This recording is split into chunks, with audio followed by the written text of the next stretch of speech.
Have you ever thought about whether the foods we eat, or maybe just our favorite flavors, could be like a secret language, telling us something about our personalities? It's a really interesting idea, isn't it? Yeah. And today's deep dive takes us into this really fascinating set of notes that explore exactly that, how different foods, from something simple like a banana to really exotic sweets, might actually embody the traits, the creative core of this persona we've been calling Tommy.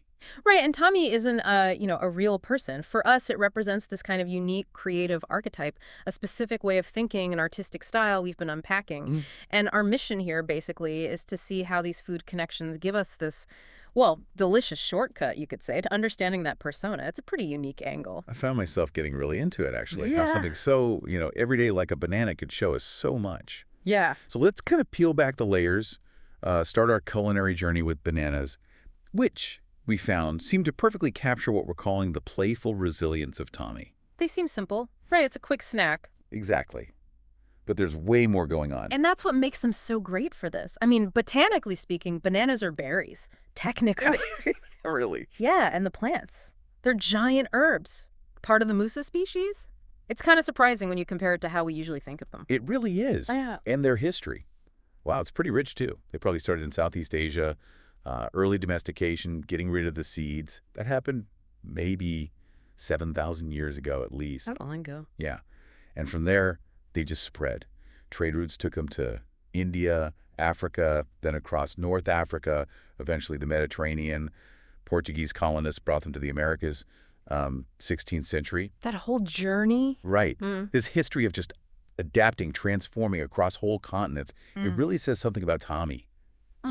This creative force that can just change, absorb things, fit into new places, like the banana. Back in medieval Europe, they were super exotic, a luxury item. Then they became one of the first big global fruits, which led to that whole historical period. The banana republics. And if we connect that back to Tommy, the cultural side of bananas is really telling too. How so? Well, their shape, the fact they grow in bunches, often symbols of fertility, abundance. In Buddhist traditions, they stand for simplicity, humility. Right. Some African myths even link them to rebirth.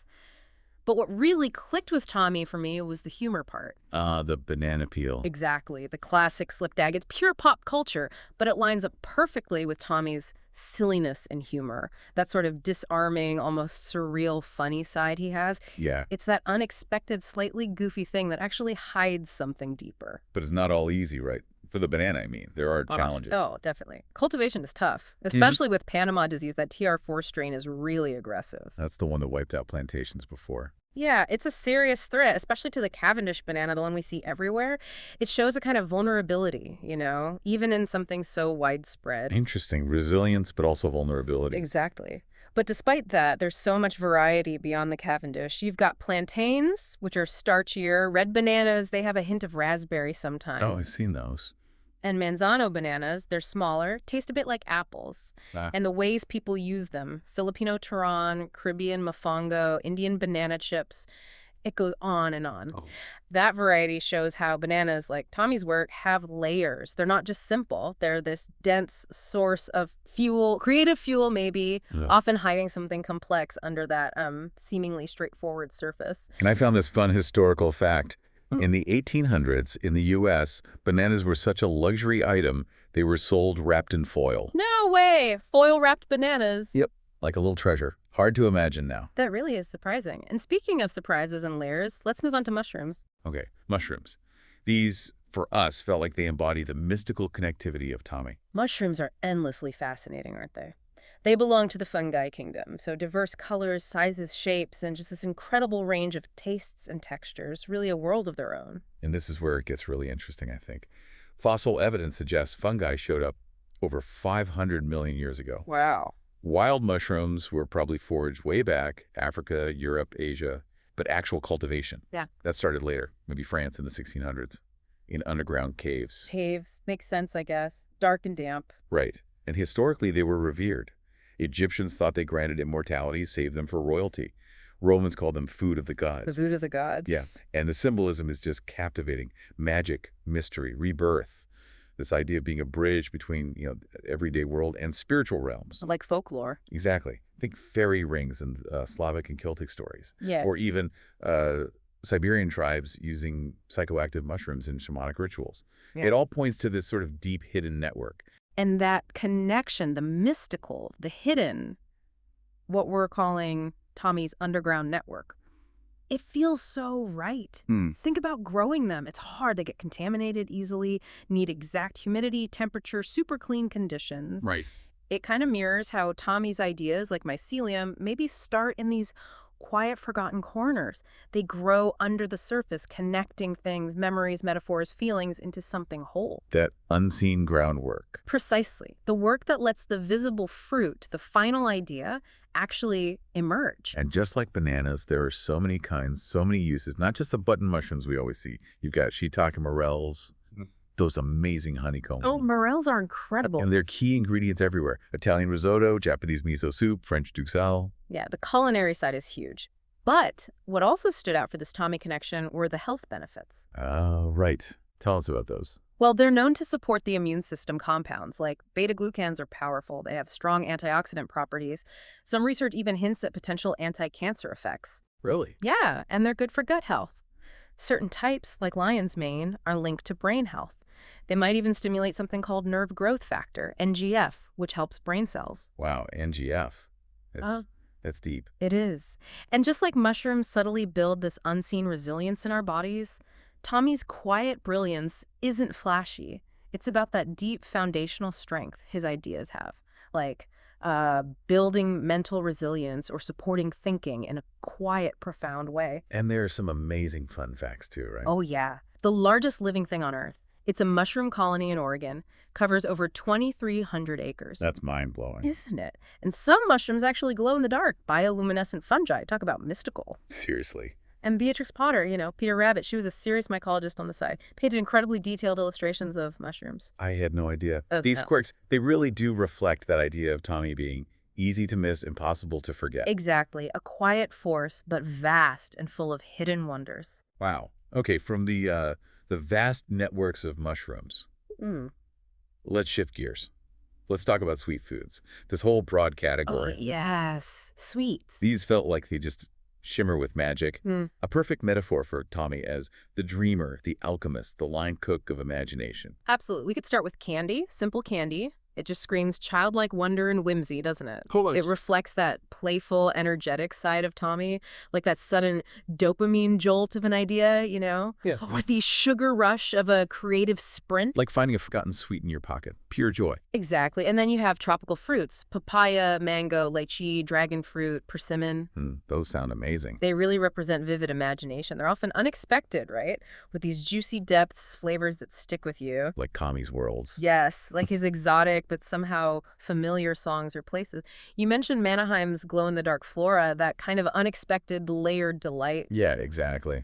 But it's not just about the bright bursts of energy. We also saw sweets that connect to something deeper, more lasting in Tommy. Like what?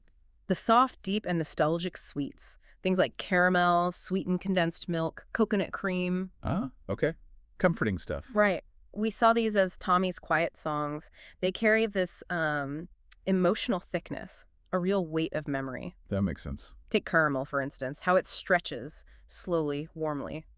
It felt like a perfect mirror for Tommy's process of reworking old stories, slowly finding that gold in the mess of creation. Patience. Finding meaning in the familiar. Exactly. It raises this interesting question about process, doesn't it? It does. And then there was texture. Texture as metaphor for identity. Mochi, Turkish delight, marshmallows, milk bread. Oh, the textures. Squishy, stretchy, airy, gooey. Yeah. They felt like they represented Tommy's identity as always in flux, soft but somehow dense with meaning, living in that liminal space. Between solid and surreal. Yes. Like finding a marshmallow in a metaphorical funhouse, yielding, Yeah. but surprisingly substantial. We also looked at natural sweetness. The sweetness you get from roasted carrots or plantains, sweet corn. Right. Not added sugar, earned sweetness. Precisely. It shows that sweetness isn't always instant. It can be coaxed, roasted, earned. This embodies Tommy's creative loop energy. What do you mean by creative loop?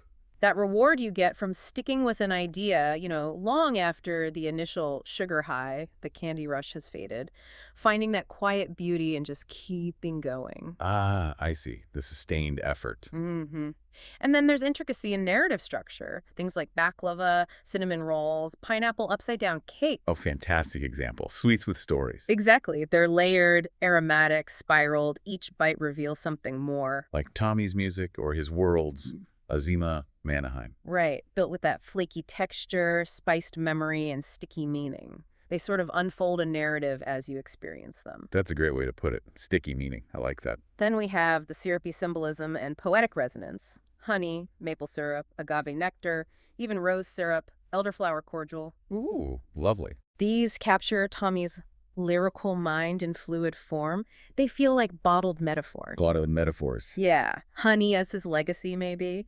Rose syrup as his flourish. Elderflower for his gentleness. They're like little magic spells reminding you to slow down and notice things. And finally, there was aromatic identity. Yes.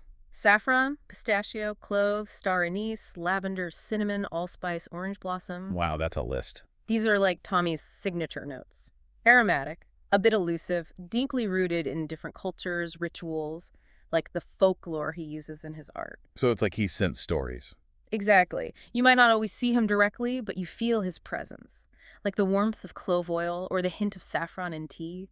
Comforting, but also intriguing. So if we pull all that sweetness together, what's the profile for Tommy? Well, he's got that cotton candy imagination that just dissolves into poetry. That mango curiosity, always exploring. The caramel creativity that stretches and deepens over time. The baklava of meaning. Yes. Layered, nutty, sticky with wonder. And the honey of legacy sweet, a little strange, slowly dripping into something permanent. So it's sweetness, but with depth. Always. Never just sugar for sugar's sake. It's like a cinnamon roll baked during a thunderstorm. Sweetness that comes with story, memory, and maybe a dash of beautiful chaos. What a fantastic journey. This whole deep dive looking at bananas, mushrooms, all these sweets, and it's really given us such a unique, rich way to understand this Tommy creative archetype. It really has. It's just a powerful reminder, isn't it? Yeah. How unexpected things, everyday things even, can hold these profound insights if we just look. Absolutely. It just shows the kind of depth you can find when you let yourself look past the surface of things you think you know. So thinking about all this, what does it mean for you listening right now? Maybe take a moment and consider what unexpected things are in your life. Yeah, like a specific smell or a texture, maybe even a sound. Right. Could any of those symbolize some hidden part of you? Or maybe an aspect of your own creative process? Exploring those kinds of connections. How might that deepen how you understand yourself? Something to chew on, definitely.